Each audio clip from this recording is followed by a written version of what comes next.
Hey everyone, it's Justin Allen Hayes with Voices for Voices, our TV show and podcast. We're so excited to be with you as always. We are here with episode number 383. We're going to be grateful to uh, at least catch episode 400 before the end of calendar year 2025. So it's just really an amazing time, and it's all due to our viewers, our listeners, you. It's due to our guests, like the one we have today. And I'm so excited because we talk so much about how the organization and the show is reaching individuals thousands and thousands of miles away. And the beautiful thing about technology, when it does work, and right now it's working, is we're able to bring so many different perspectives from individuals all across the world. And one of the beautiful things that you're going to hear from our guests is no matter where we live, where we come from, where we move to, that the topics that our guest is going to talk about, they happen to human beings. And so there's human beings in the United States and there's human beings in Australia and all areas in between on our great planet Earth. And we're so grateful for you to be joining us today. So again, I'm going to do a brief intro of our guest, Helen Dugdale, coming to us from around Sydney, Australia at this time. So I am going to do my thing and give a little bit of a background on our guest. So Helen Dugdale, she is a brain and sleep and anxiety and linking all those to thriving and how our brain operates and works through all those aspects. The sleep is for me, it's one of the big things that we try to do is we try to get enough sleep. I think the older we get, that we realize that our body repairs itself and does a whole lot of things that Helen's going to get into. And so she is an expert on sleep and anxiety. She's really the brain expert. And then we definitely are going to be threading all of that together to uh, give us a good look on how that all affects thriving, which I think all of us want to do on a daily base and just in life in general. So Helen Dugdale, thank you so much for joining us. And thank you for having me, Justin. It's a pleasure to be with you, and hopefully, I can share some tips with your listeners. Absolutely. Maybe you can give a little bit of background in how you became interested in the work you did, and then we can just work our way through the continuum. Yeah, good question. A lot of people ask me that because I started out in science. I did a science qualification back in the 70s, and I worked in scientific research for 20 or 30 years. And then I went and got a teaching qualification and I taught science at secondary schools. Then I went back into research and then I started my own business, personal development, running personal development workshops for people. And that includes motivation, communication skills, confidence building, leadership skills, goal setting, all those sorts of things. And while I was doing that, I thought I should really go back to university and study psychology. So I went back and got a graduate diploma of psychology. And when you think about it, everything we do has to do with psychology. And and while I was and so I graduated that psychology on my 62nd birthday, and that was a few years ago. So I tell everyone it's never too old to change careers or to do something new. You're never too old. Um, so I've been doing the brain coaching for the last 11 years, as individuals and in group workshop situations. And during COVID, with the lockdown, I couldn't see that many people face to face. So I thought, what will I do with my time? So I wrote a book, Hmm. Put Oh, Insomnia to great. Sleep. And because I realized there's so much information out there about insomnia, why are people still having problems sleeping when there's all this information there? We all know what we should be doing. Why aren't we doing it? Um, we know it's no point tossing and turning at 2 o'clock in the morning, but we still do it. Our brains just can't switch off. So I did some research into that. And because I was getting good results with my clients and helping them sleep, so I'm thinking, if I can help people, what about you know what am I doing right that's helping people with their sleep?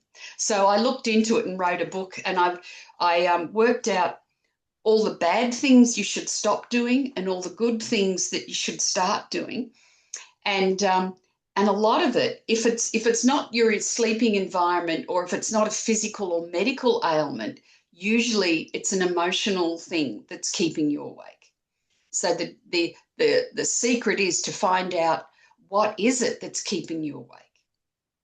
And some people think they might know what it is, but it might be something else. And everyone is different. Everyone's causes and cures are different. Um, so anxiety is a big culprit in a lot of people's lives, um, and that's what's keeping people awake. It also affects other parts of your life, as you were saying in your introduction, that if you don't sleep well, it can affect other parts of your life and other parts of your body, and things will start to break down. Well, I mean, it's more than just beauty sleep, or it's more than just being grumpy the next day, isn't it? If you don't get enough sleep, we all know people who are grumpy from not having enough sleep, but it can be worse than that. It can affect your um, decision making skills, like people who are so tired during the day that they'll grab that energy drink or that chocolate bar when they know they shouldn't be doing that, but it helps get them through the day. Or they might make mistakes at work because they're tired.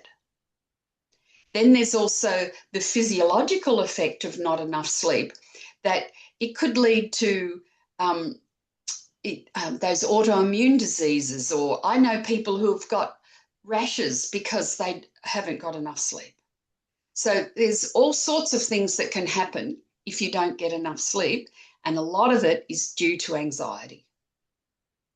And I believe it yeah, so much. I do have generalized anxiety. I think we all, to some extent, have anxiety, and that was one of the things before I got diagnosed with major depression and general anxiety and low spectrum autism and ADHD, all those fun things eight years ago. But I was at least able to put my finger through professionals on things that I could do, or at least try to do, that I may have overlooked. Of, well, what's the big deal if I stay up till 1 or 2 in the morning working on something or watching a movie or a show, and then trying to rise early. And I remember my dad, he would say, you got to stop burning the candle at both ends of getting up early and going to bed late. And that led to uh, a lot of poor decisions over the course of my life. But one of them was I was driving home late at night. I was out partying the 2 nights prior, and I needed rest, but I was like, oh, I'm gonna go hang out and be an hour away from where I live, and I ended up. I wasn't under the influence when I wrecked my car, but I totaled my car, and that was a huge thing that uh, I I kind of cataloged, and it was back in my mind, but I didn't do anything at that time. So I think it's great the work that you're doing and bringing your expertise to our viewers and listeners, because it is a very true thing. No matter how young we are, or uh, how advanced and experienced. Try not to use age, but to your point, that is awesome that you went at a little bit like of a non-traditional age to get your degree, and I'd love that to be able to share as you are to reviewers and listeners to say like, oh well, I'm too old, or uh, there might be reasons why they're not able to that don't have anything to do with the age, but if it comes down to the age of like, I can't do that. So thank you for that motivation and that aspect. And I guess I wanted to just ask, so how is your sleep? Is it easy to practice, or is it tough? Well, thanks for asking a personal question. Oh, Yes, if you don't no, want to, you that's don't all have to right. answer. It's good. It's good.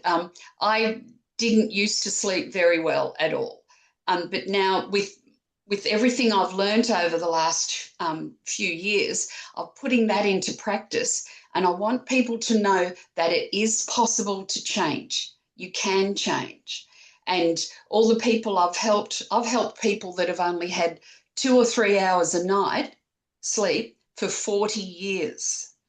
And then they started sleeping through the night. And so different people, different cures will work for different people. What works for someone might not work for somebody else. You have to try all the different things that's going to suit you and your lifestyle. But what I've learned to help myself is the deep breathing helps, being relaxed. So your aim is to be relaxed. If you keep saying, I have to sleep, I have to sleep, why can't I sleep? And getting all upset, well, that just builds the cortisol up in your body and you won't be able to relax enough to go to sleep. So it's really important to aim for to be in a relaxed state rather than aim to sleep. Do you see there's a slight I difference there? do. And Yeah. as one of my clients said, you have to stop fighting it because that's just going to make you feel more stressed. So stop fighting it. And Yeah. I gradually, yeah, yeah, Yeah, no, go ahead. yeah. I'm And with you. gradually because your brain's got into the habit of being awake after 2 or 3 hours maybe. So you've got to stop that, change that way of thinking and introduce a new pattern of thinking, a new pattern of reacting. And it is possible to change your neural pathways in your brain. It's called neuroplasticity. A lot of people Okay. might have heard of that now, but it is possible. It doesn't matter how old you are. I had a 94-year-old who couldn't sleep during the night at night and was getting all anxious. And then because they were anxious and not sleeping, that had an effect on their health. And once we worked out, it reduced the anxiety and got her to sleep during the night through the night, her blood pressure went down and her doctor reduced her medication and she started Wow. enjoying her life again. It was, and her 6-year-old daughter sent me a beautiful email saying what a difference it had made to her elderly mother's life. It was just, it was so rewarding to hear that. So you're never too old and it is possible to change. So I want to give people the hope that it you can change. It is possible, but it's up to you to repeat your new habits. And that's what a habit is. It's repetition. We want to get rid of the bad habits and introduce good habits. So how did that make you feel? So on the emotion scale of, uh, there's all kind of different work out there, and what people can do to make a living and earn a living, and how rewarding, as you mentioned with the email from the daughter of the 94-year-old, that email, how rewarding it made you feel. Can you just share what that's like? So if Oh, somebody has an interest in that type of work, well, it was maybe I'll look into that. yeah, it was humbling that to be able to help someone like that. And it was also like a feeling of elation. I just felt so happy for that lady. Just really happy that, and she was so relieved that she Mm. that she wasn't so anxious anymore. It was, Yeah, I was very happy for her, and I was elated that we had that outcome. But the people that have suffered for another one was 27 years with 3 hours a night. And then Oh, after our first session, she slept 9 hours. She said, I couldn't believe it. uh-huh. Yeah, amazing. So, but what we do is we find Mhm. out what the original trigger is that's keeping you awake. Then we resolve that feeling. Like it happened. We're not denying that it happened, but that original trigger, it did happen.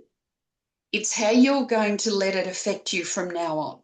Do you still want it to keep impacting on your life? Or do you want to resolve it and move on? So the third stage is I get people to come up with some strategies that they can implement that are going to suit their life. Like as I was saying before, what works for one person might not work for another.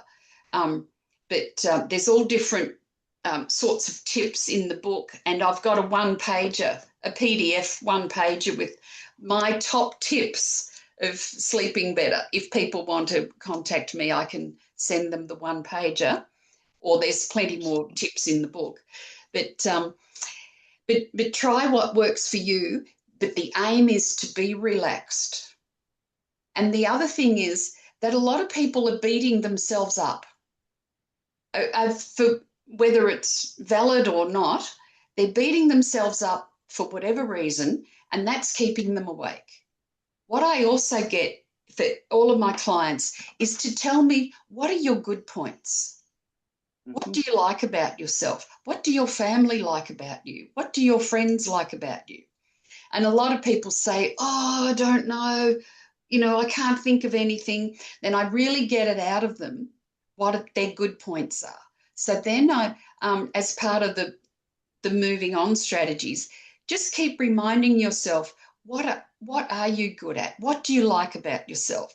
Rather than continuing to dwell on your bad points, because that's going to keep you awake at night.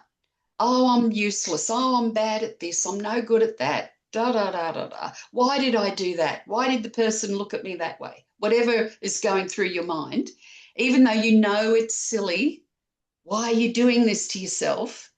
You can't stop it. So I help you stop that behavior and introduce new, more positive behaviors.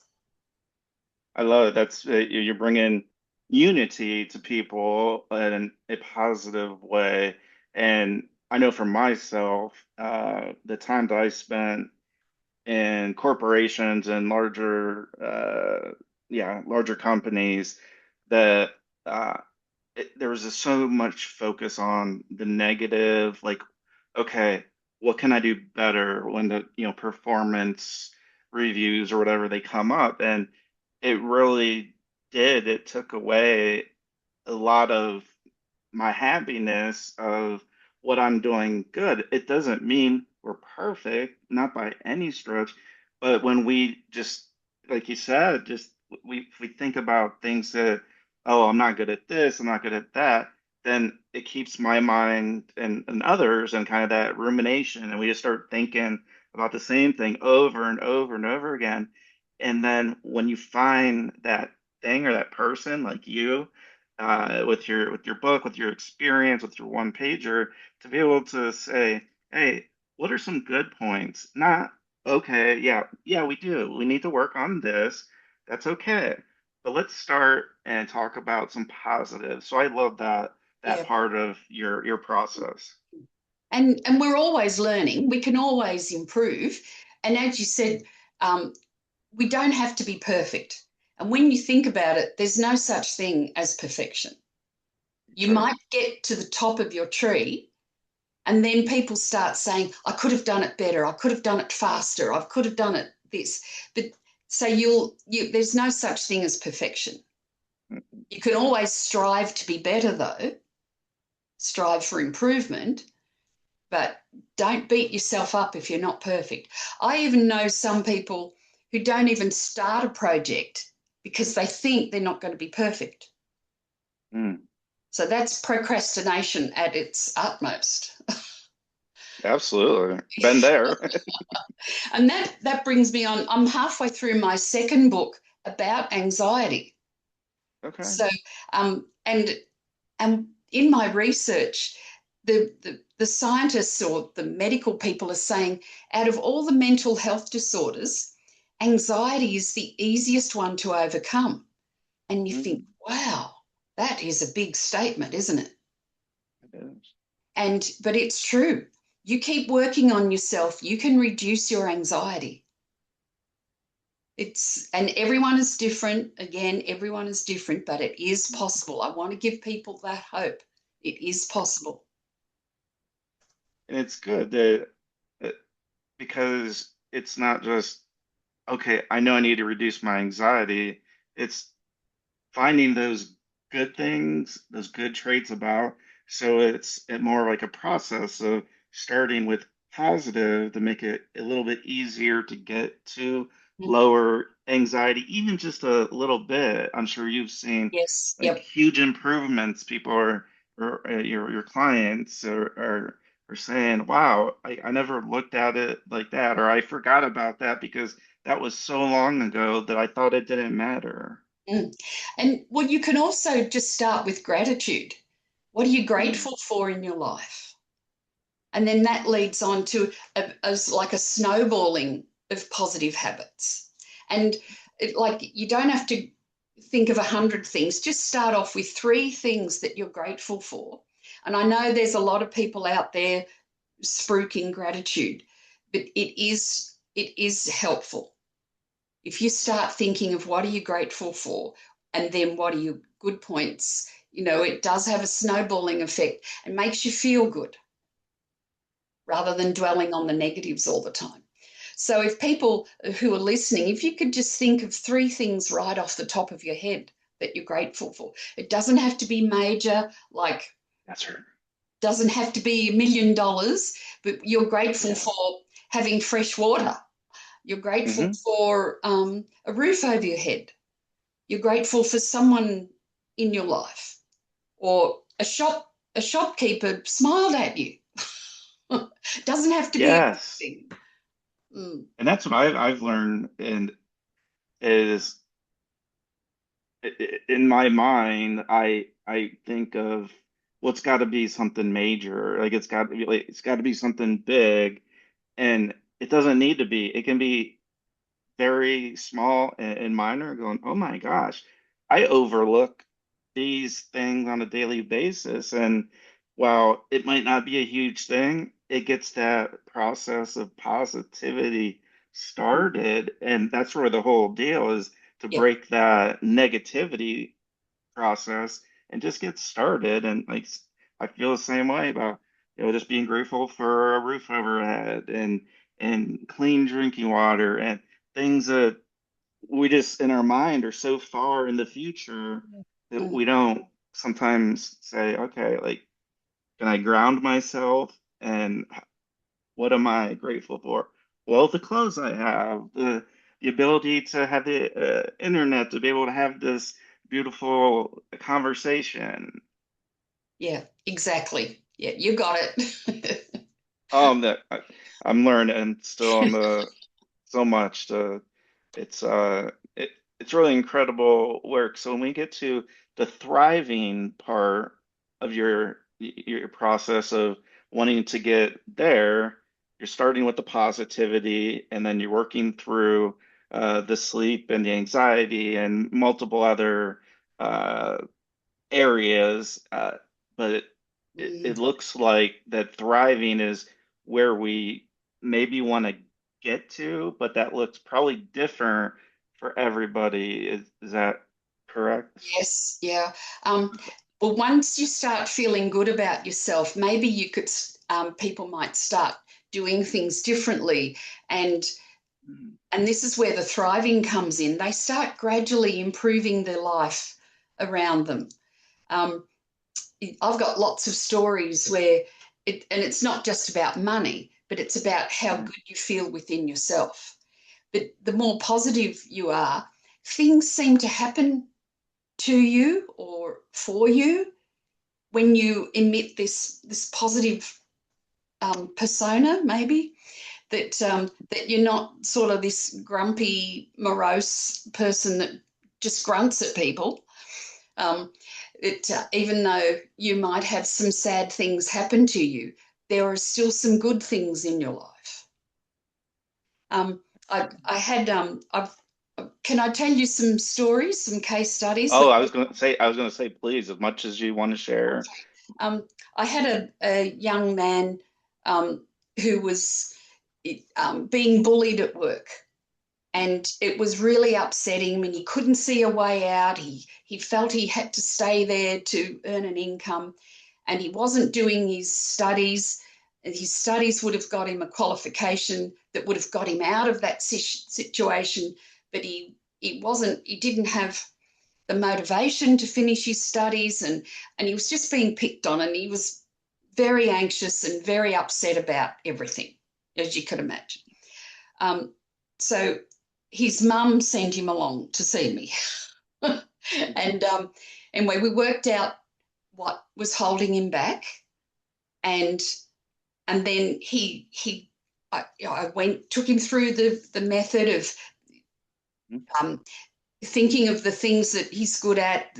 What are his good points? Because he was a lovely young man, but he just thought he was about an inch big, because he kept being put down all the time.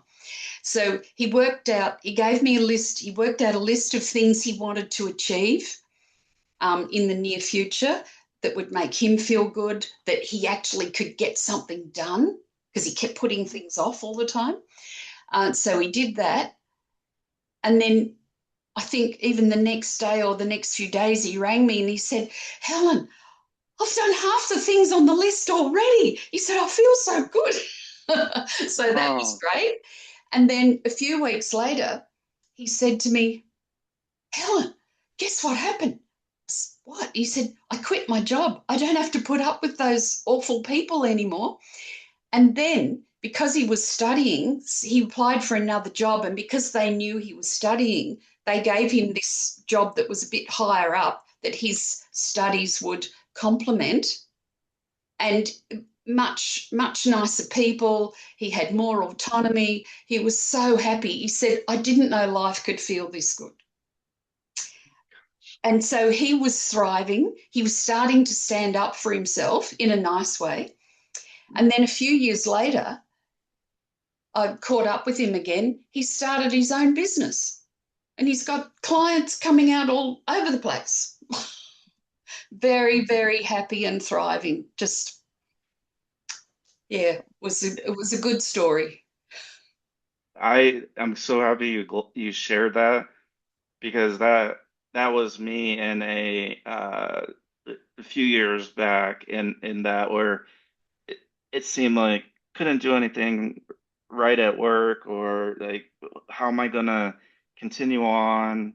Uh, whether it's, being bullied, or just not being, like a simple thank you really goes a long way. It doesn't have to always be about the money. And when you're working through things, it's like, oh my gosh, from the time I leave work until the next day, it's like I'm just dreading it. And like, then, eating and nutrition gets, uprooted, uh and then obviously leading to poor sleep, because it's like, oh my gosh, once I go to sleep and wake up, I'm gonna have to go back to that same place that's Mhm. treating me, or what I feel is treating me, in a negative fashion. Is Yeah. there is there another story that you could Um, share? uh, I've got a sporting story, an athletic Oh, that'd be story. Um, that'd be great. um, I've got a few actually. A young man was a weightlifter, and he said Okay. he's putting in all the training, but he's not going that extra mile. He's not improving each time he goes to training. And he had the national championships coming up in a few months' time. And he said, but he's not improving. He's not even doing a PB. So he'd lost his Oh. mojo, right? Mhm. So we worked out what was holding him back. And so he wasn't feeling good about himself because he was putting in the hours but not getting anywhere, right? So he wasn't feeling good. So we worked out what was holding him back, and he gradually started improving the amount of weights he could lift, and and I kept saying to him, just do what your weight coach says, right? Because Yeah. I didn't want him to go and burst his insides, by Mm-mm. doing too much. So I said, just follow what your weight coach is saying, but you've got to put the effort in. You've got to believe in yourself. So we did all that sort of thing. And then the championships were coming up, and um, I was like his mother. I thought, oh, how's he going to go? Will Yeah. he make it? And I just didn't want him to hurt himself. That was the main Yeah. thing. But I also wanted him to get the best out of himself. And he rang me that night, and he said he broke 3 world records and 5 national records for his age group. He was Oh. just over the moon. Just and he wrote me. He was only young, lovely, lovely young man. Mm. And and he said he wrote a testimonial, and he said, as if he was writing to the public, "Do you want to Yeah. be good, or do you want to be great?" And he said, "You need brain coaching." To go from Yes. good to great, because he got the motivation, he got his mojo back, and so he wasn't beating himself up anymore.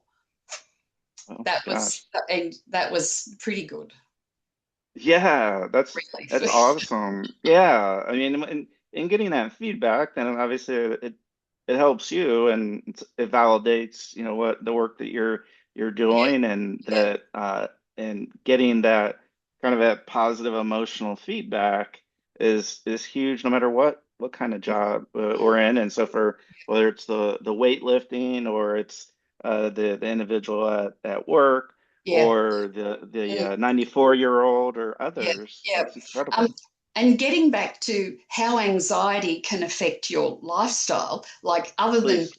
grabbing um, the wrong drink or too much chocolate or too much alcohol just because you're tired or anxious, um, it can play havoc with your digestive system. You've heard of the gut brain connection.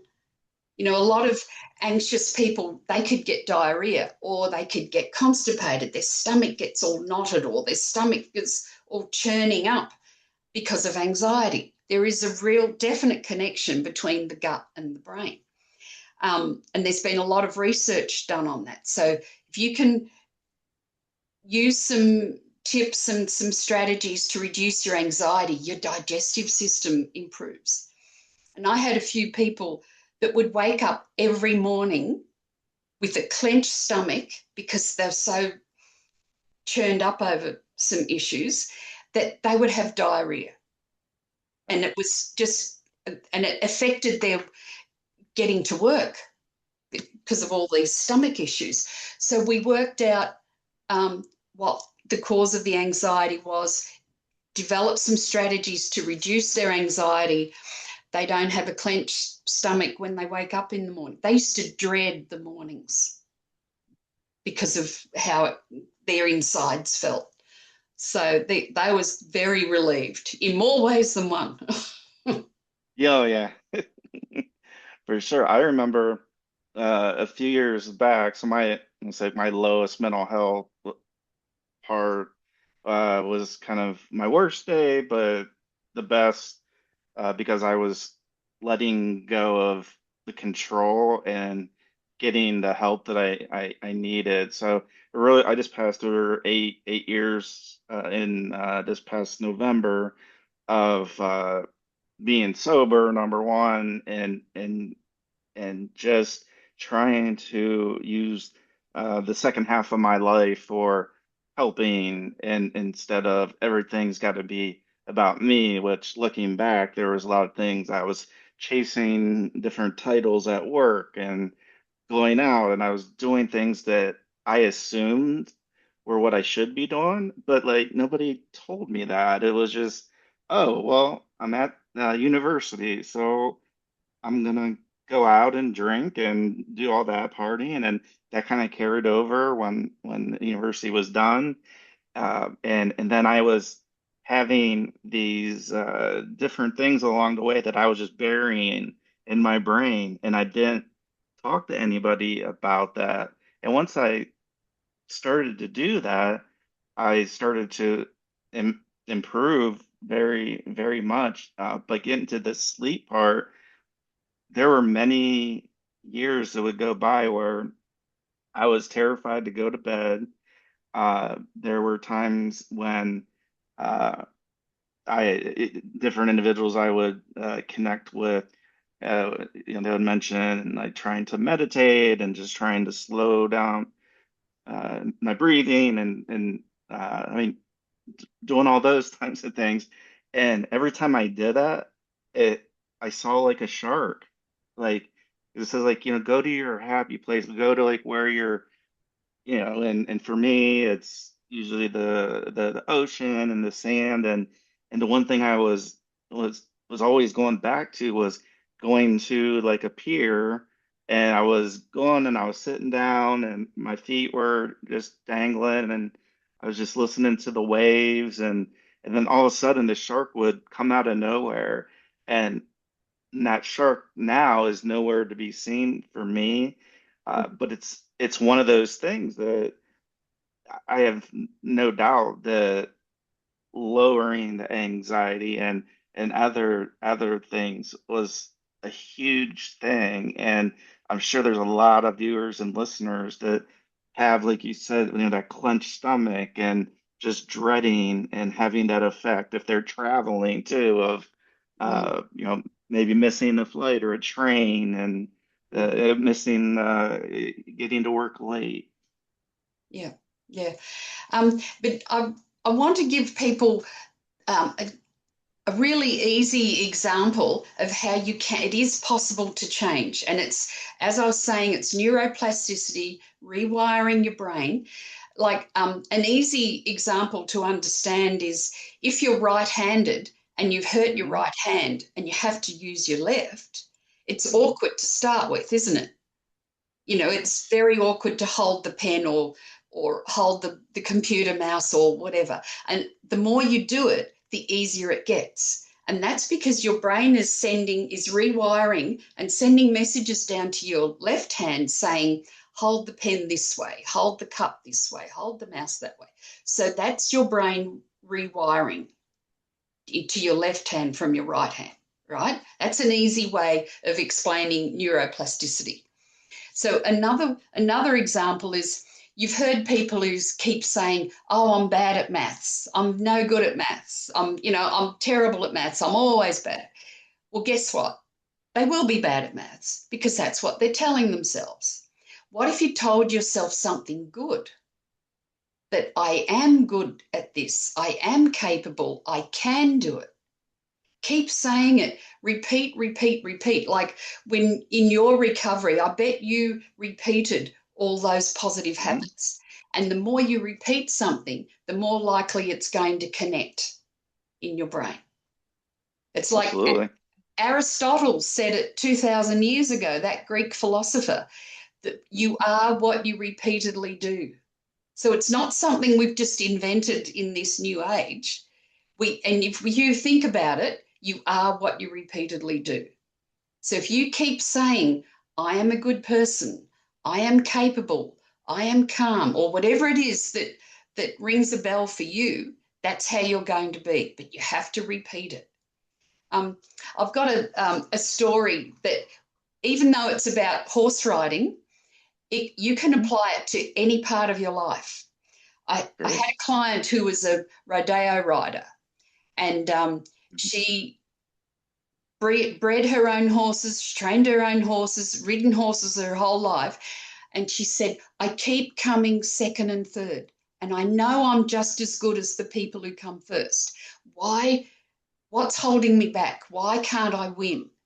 And she's put in all the work. She knows her horses, the horses know her, everything like that. And I said, okay, well, talk me through it because I don't know anything about horses or rodeo. Yeah, And she me said, neither. well, I'm sitting on the horse waiting for the gates to open. to go out into the arena. Mhm. And she tells herself, don't mess it up, don't mess it up, don't mess it up. And guess what happens? She messes up. She messes it up.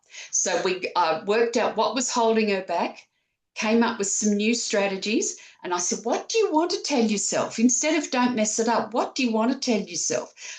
And I got her to go through all her good points. And her good points were she's a good horse rider. She knows her horses. She knows what she's doing, all that sort of stuff, all her good points.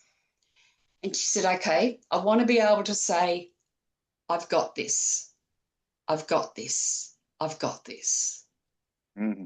So she's sitting on the horse, gate's about to open, and this is a couple of weeks later, and she rang me again Mm-hmm. and said, guess what? She's national champion. Wow.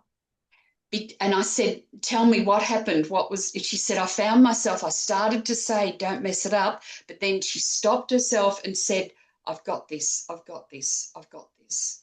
And her horse responded, everything went perfectly. Yeah. So even though that's about horses, you can say, Mm-hmm. anyone can say this to themselves. If you find yourself telling yourself negative stuff, just and realize, oh, what am I saying to myself? Just stop and think to yourself, what's really going on here? Do I want to be like that, or do I want to be like this? And come up with your own saying, your own mantra. What do you want to repeat all the time? How do you want to feel from now on? And then repeat it. Like someone who beats themselves up, maybe they could start saying, I am a good person. I am a good person. I am a good person. Like they're not a bad person 24 hours a day, are they? Correct. They're No. a good person more times than they are a bad person. Keep reminding yourself you are a good person. And I then you love that. start feeling better about yourself. Your breathing slows down. You're more relaxed instead of getting uptight all the time. Yes. Yeah. No, yeah, those stories. Yeah, it doesn't matter where you're at. It could be a student getting ready for an exam or a test and saying, "Oh, I'm not going to do very well," and then they don't. And rewiring that, burying that neuroplasticity that you're mentioning is it it does, and I think it probably surprises a lot of your clients that not that it's easy, but it's like, oh my gosh, like this is what I needed to do. And I didn't need to go, cure a disease or do something that's so grand. Getting back to that, being grateful for and that gratitude of I'm grateful to have shoes and little Yeah. things. And yeah. Mm, So mm. so your book that is out, where can A you share Put that again? insomnia And to sleep. Yep. okay. You can Where's get that that available? on Amazon Okay. or through Uh, my website, but it's more expensive for me to post it from Australia. Amazon yeah. is cheaper. Yeah. Okay, Amazon is cheaper. Great. Yeah. But I I'll run definitely post.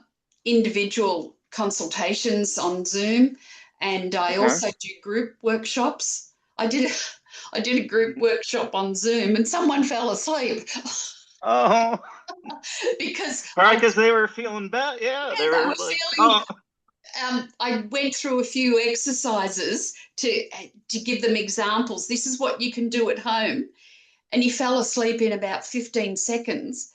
But when I thought about it, I thought, the poor thing, imagine how tired he must have been. Like he came to the workshop because of sleep problems. And then during the workshop, I'm giving them some tips on how to sleep better. So he must have been really tired. So, yeah. I like that example though, but because it goes to the sleeping and all the other areas you mentioned that might have been the first time in a long time that he felt that calm or and that's right. Yeah. that Yeah. his body wasn't clenched up. Yeah. I've also put out a journal, a 90-day Okay. journal, goal setting journal. And the first few pages, are all about what we were talking about. What are you grateful for? What's going to motivate you? Because a lot of people, they set goals and then they don't follow through. So why aren't you following through? And so there's really good tips in here on motivating yourself to follow through and feel good about yourself. I did that. I did that. So I run workshops on that, and that's one guy in the workshop said, "Well, there goes my excuse to do nothing," Uh, because I gave him all these motivation yeah. tips. Oh, that's, but he probably is probably is helping him so much. It's like, wow, like there's so much of the neuroplasticity that was available for him to do more things and uh, anybody to do more things when you rewire and take some of the at least a little bit of the negativity or what's bothering you. And uh, what do you find that is the most uh, as far as the process that you teach, do you find that it's not until somebody is thriving that they recognize the change, or is it everybody's different across the board? Um, Usually they realize early on, we get them onto a new path and they feel Okay. a weight lifted Okay. um, as they're starting on this new path. And as you feel better and better about yourself, then that's when the thriving comes in. You're more Mm, motivated to keep going because you're feeling good about yourself. You're seeing some achievements towards where you want to be. So it's really like a weight is lifted right at the start to free you up to thrive. okay. Great. That makes complete sense. We're getting close to the end of our time together. Uh, did we miss anything or something you want to reiterate? Just wrap it up for you, uh, or you can do Well, that. I want to leave people with something positive, and that is like deep breathing is free. We've all heard how good deep breathing is. How many of us actually do it? We all go about just doing shallow breathing just to get by. Yes. When we stop and take a deep breath, we're putting oxygen into our bloodstream and it's immediately calming you down. Just repeat and then blow out all that stress. So take a deep breath, hold it, blow it all out. Just do it a few times and you will feel better about yourself. And this really helps people who want to get back to sleep, calm themselves down, take a few deep breaths, or if you're in an anxious situation, instead of going into your automatic negative response, whatever that is, just Mhm. take a minute to do it, take a deep breath and just think to yourself, what is really going on here? Do I want to go down my old path or do I want to be like this, my new path? Um, I love it. Oh, Helen Dugdale, thank you so much for joining us on the show. On it, I feel like I love learning more, and even just that repetition of uh, like, okay, if you work on positives, that you're better opportunities to have positives occur, and the same goes for negatives. Doesn't mean everything's going to turn out in the positive, but if you can just make a little bit of a shift, that is that is so awesome. The work you do, the inspiration of getting going back to school when you did, and still having the energy, the vibrancy to help individuals, to help groups, to have work that people can go on Amazon and purchase. That is just awesome. I'm so grateful that you reached out to me and that we were able to make this work because, and I don't say it lightly, somebody with your background is something we've been missing. You know, we tackle a lot of different topics as you mentioned, and it's great to get back kind of to a little bit of the I don't say the basics because it's not basic.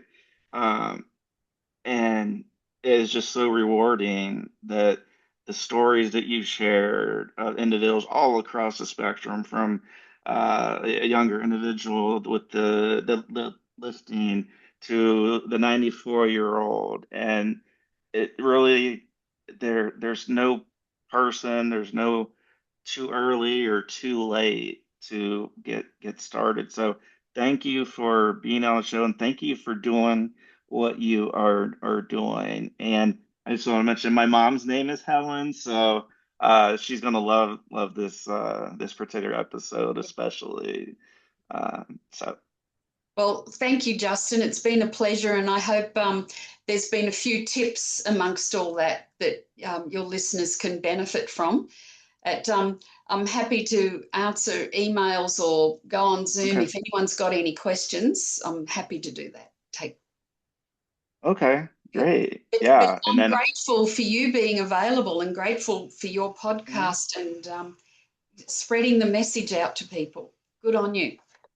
Oh, thank you. That's what we're trying to do. And when you find somebody like yourself, and it's a great match, that's why it's like, yeah, like let's get this done. Let's get together. Let's get this filmed and let's get this out. So it will be coming out in the next couple days, obviously because of the time change and in that. So it will be definitely before the weekend, your time. I will send you all the links. I'll tag you and all of that when we do the kind of the promo announcement. And then again, you can share it, you can uh, do whatever and have individuals watch that and learn that way too.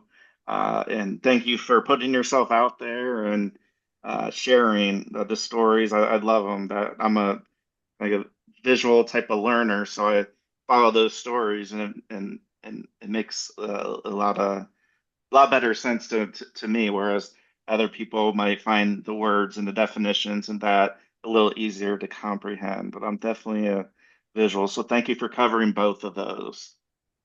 Okay. Thank you. Been a pleasure. Absolutely. And we want to thank you, our viewers, our listeners.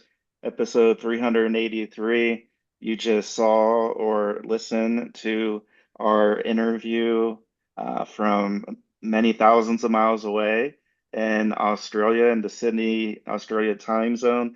Helen Dugdale, the brain coach, talked about everything from sleep to uh, thriving and everything in between. And please go check out her books on Amazon. Can you just rename? Can you just say the name of it again? Put insomnia to sleep. Put insomnia to sleep, and I love that. I'm a visual person, and that's probably one of the best titles I've heard in a long time. And also, Helen does have the 90-day journal as well, so take a look out for that, both of those. And Well, the uh, 90-day journal's not on Amazon, oh, but okay, I'm I can do sorry. the workshops, coaching people through goal setting and Oh, motivating. Yeah. okay. Perfect. Yeah, and anybody that has themselves or a group that would like to work with Helen, definitely please reach out to her either directly or reach out to us, and we will get you in contact with her. So for our listeners, our viewers from 100 countries across the world, 1,000 cities, and for Helen Dugdale. Thank you all for joining us on this episode number 383 of the Voices for Voices TV show and podcast. So until next time, please be a voice for you or somebody in need. We'll see you next time, everybody.